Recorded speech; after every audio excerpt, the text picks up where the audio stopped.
1984 by George Orwell. It was a bright cold day in April, and the clocks were striking 13. Winston Smith, his chin nuzzled into his breast in an effort to escape the vile wind, slipped quickly through the glass doors of Victory Mansions, though not quickly enough to prevent a swirl of gritty dust from entering along with him. The hallway smelt of boiled cabbage and old rag mats. At one end of it a colored poster, too large for indoor display, had been tacked to the wall.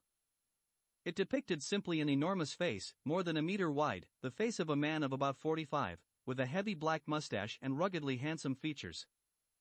Winston made for the stairs. It was no use trying the lift. Even at the best of times it was seldom working, and at present the electric current was cut off during daylight hours. It was part of the economy drive in preparation for Hate Week. The flat was 7 flights up, and Winston, who was 39 and had a varicose ulcer above his right ankle, went slowly, resting several times on the way. I went back to the Devon school not long ago, and found it looking oddly newer than when I was a student there 15 years before. It seemed more sedate than I remembered it, more perpendicular and straight-laced, with narrower windows and shinier woodwork, as though a coat of varnish had been put over everything for better preservation. But, of course, 15 years before there had been a war going on. Perhaps the school wasn't as well kept up in those days, perhaps varnish, along with everything else, had gone to war. I didn't entirely like this glossy new surface, because it made the school look like a museum, and that's exactly what it was to me, and what I did not want it to be. In the deep, tacit way in which feeling becomes stronger than thought, I had always felt that the Devon School came into existence the day I entered it, was vibrantly real while I was a student there, and then blinked out like a candle the day I left. Now here it was after all, preserved by some considerate hand with varnish and wax. Preserved along with it, like stale air in an unopened room, was the well-known fear which had surrounded and filled those days, so much of it that I hadn't even known it was there. Because, unfamiliar with the absence of fear and what that was like, I had not been able to identify its presence. Brave New World by Aldous Huxley. A squat gray building of only 34 stories. Over the main entrance the words, Central London Hatchery and Conditioning Centre, and, in a shield, the World State's motto, Community, Identity, Stability. The enormous room on the ground floor faced towards the north.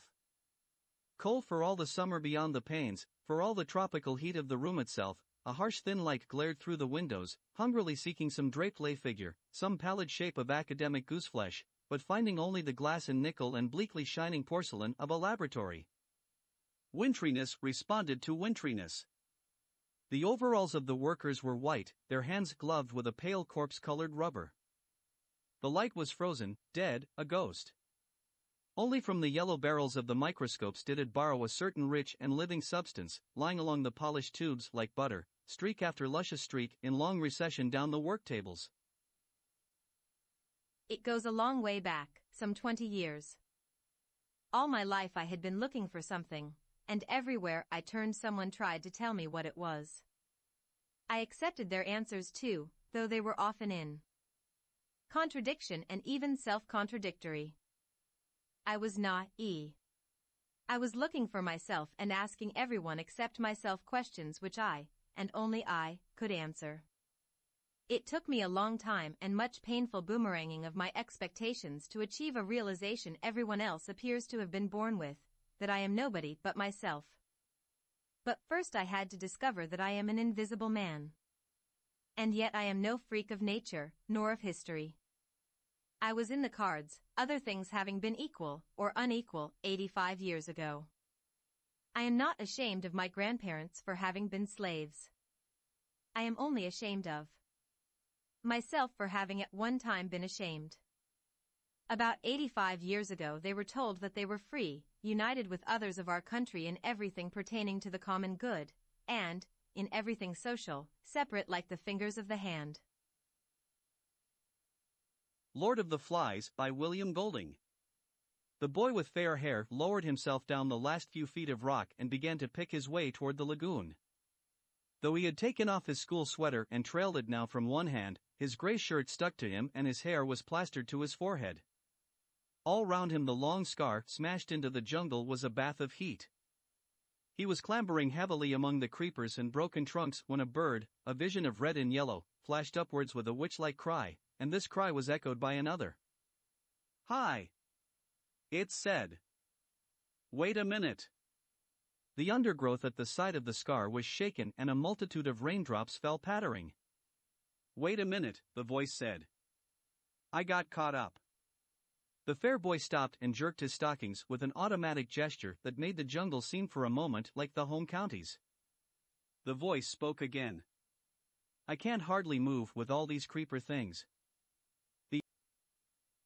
A few miles south of Soledad, the Salinas River drops in close to the hillside bank and runs deep and green.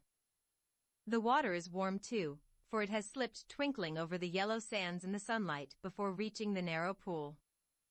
On one side of the river the golden foothill slopes curve up to the strong and rocky Gabilan Mountains, but on the valley side the water is lined with trees, willows fresh and green with every spring, carrying in their lower leaf junctures the debris of the winter's flooding, and sycamores with mottled, white, recumbent limbs and branches that arch over the pool. On the sandy bank under the trees the leaves lie deep and so crisp that a lizard makes a great skittering if he runs among them. Rabbits come out of the brush to sit on the sand in the evening, and the damp flats are covered with the night tracks of coons, and with the spread pads of dogs from the ranches, and with the split wedge tracks of deer that come to drink in the dark. There is a path through the willows and among the sycamores, a path beaten hard by boys coming down from the ranches to swim in the deep pool, and beaten hard by tramps who come wearily down from the highway in the evening to jungle up near water. In front of the low horizontal limb of a giant sycamore there is an ash pile made by many fires. The limb is worn smooth by men who have sat on it. You don't know about me without you have read a book by the name of The Adventures of Tom Sawyer, but that ain't no matter. That book was made by Mr. Mark Twain, and he told the truth, mainly. There was things which he stretched, but mainly he told the truth. That is nothing. I never seen anybody but lied one time or another, without it was Aunt Polly, or the widow, or maybe Mary. Aunt Polly, Tom's Aunt Polly, she is, and Mary, and the widow Douglas is all told about in that book, which is mostly a true book, with some stretchers, as I said before. Now the way that the book winds up is this: Tom and me found the money that the robbers hid in the cave, and it made us rich. We got $6,000 apiece, all gold. It was an awful sight of money when it was piled up. Well, Judge Thatcher he took it and put it out at interest, and it fetched us $1 a day apiece all the year round, more than a body could tell what to do with. The widow Douglas she took me for her son, and allowed she would civilize me, but it was rough living in the house all the time, considering how dismal regular and decent the widow was in all her ways, and so when I couldn't stand it no longer I lit out. I got into my old rags and my sugar hogshead again, and was free and satisfied. But Tom Sawyer he hunted me up and said he was going to start a band of robbers, and I might join if I would go back to the widow and be respectable.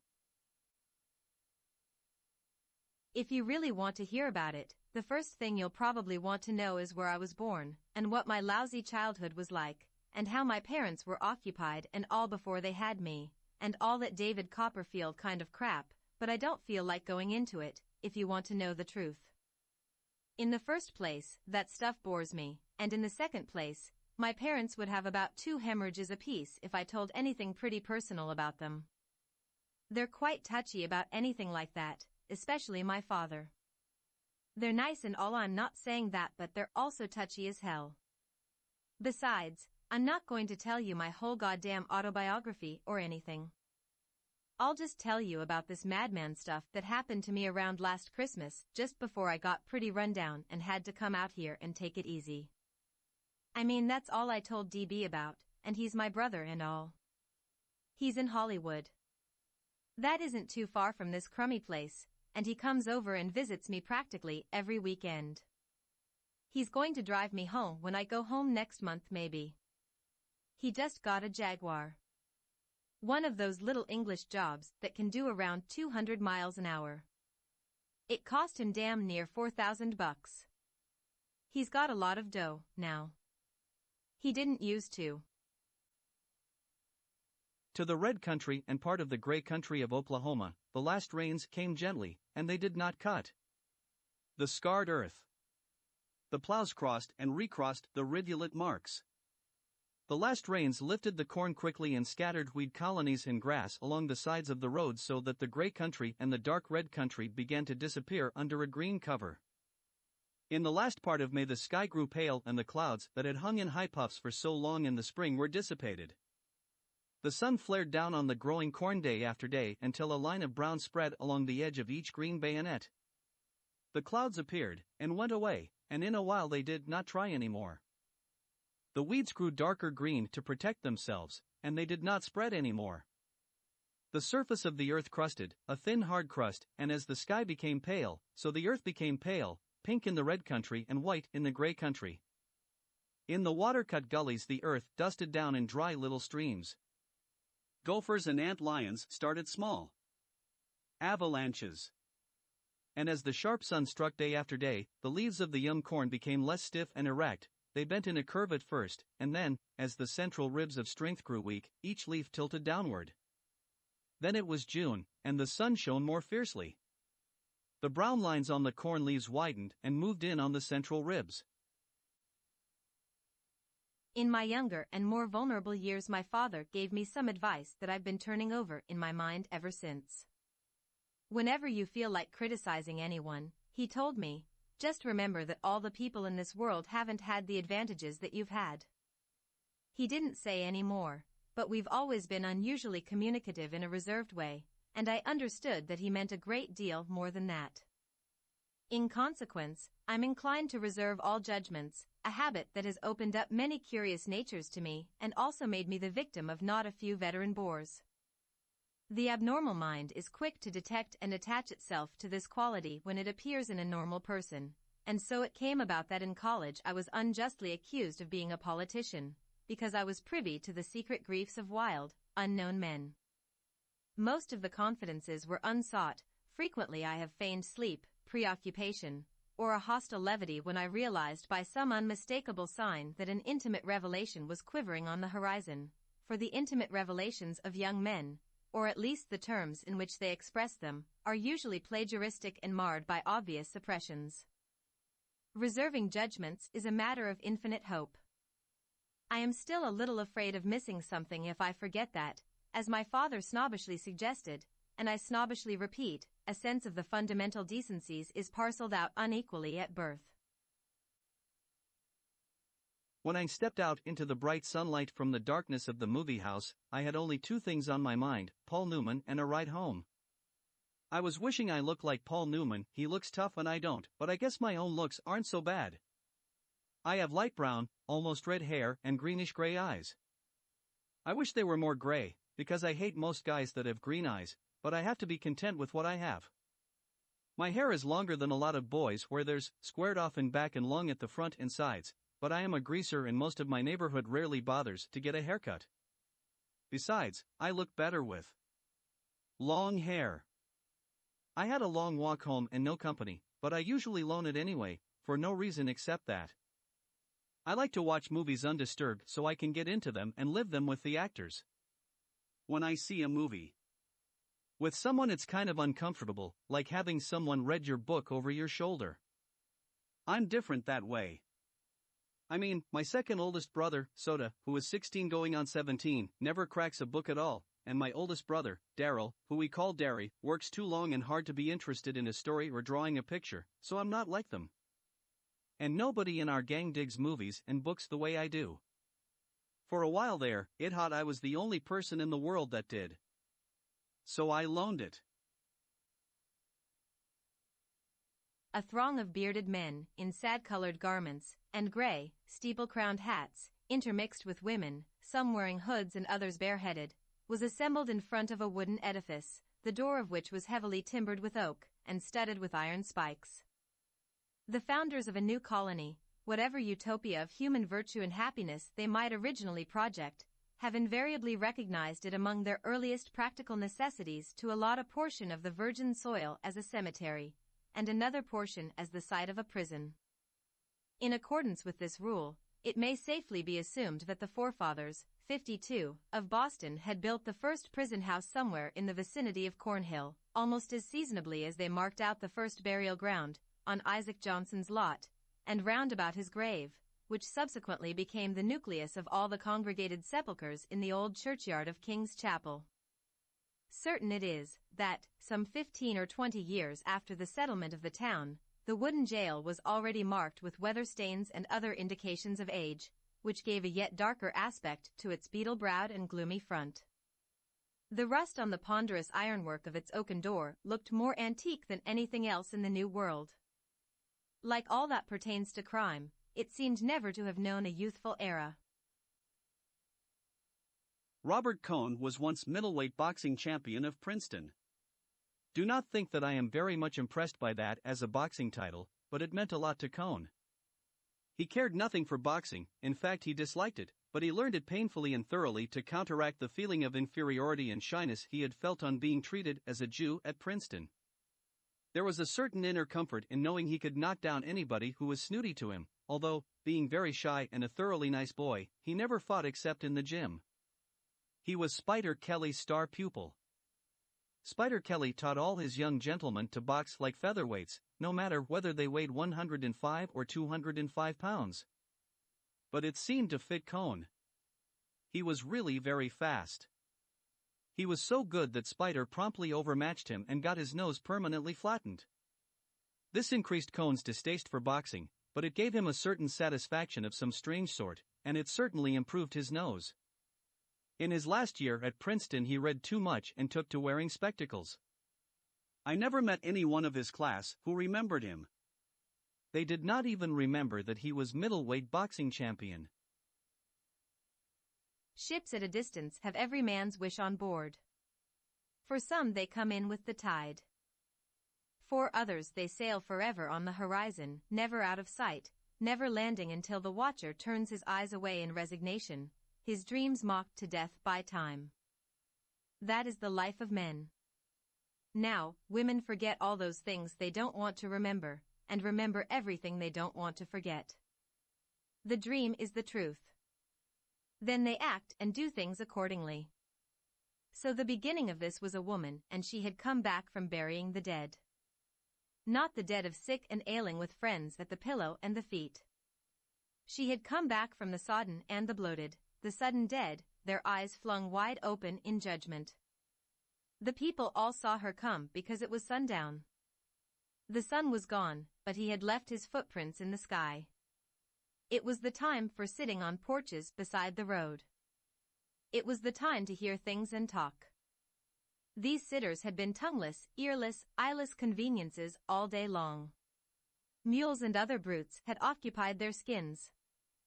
But now, the sun and the bossmen were gone, so the skins felt powerful and human.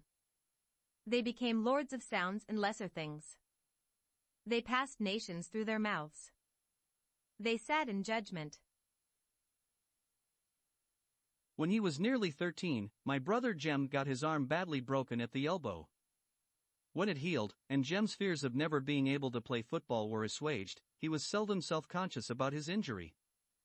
His left arm was somewhat shorter than his right. When he stood or walked, the back of his hand was at right angles to his body, his thumb parallel to his thigh. He couldn't have cared less, so long as he could pass and punt. When enough years had gone by to enable us to look back on them, we sometimes discussed the events leading to his accident. I maintain that the Yule started it all, but Jem, who was 4 years my senior, said it started long before that. He said it began the summer Dill came to us, when Dill first gave us the idea of making Boo Radley come out. I said if he wanted to take a broad view of the thing, it really began with Andrew Jackson. If General Jackson hadn't run the creeks up the creek, Simon Finch would never have paddled up the Alabama, and where would we be if he hadn't? We were far too old to settle an argument with a fistfight, so we consulted Atticus. Our father said we were both right.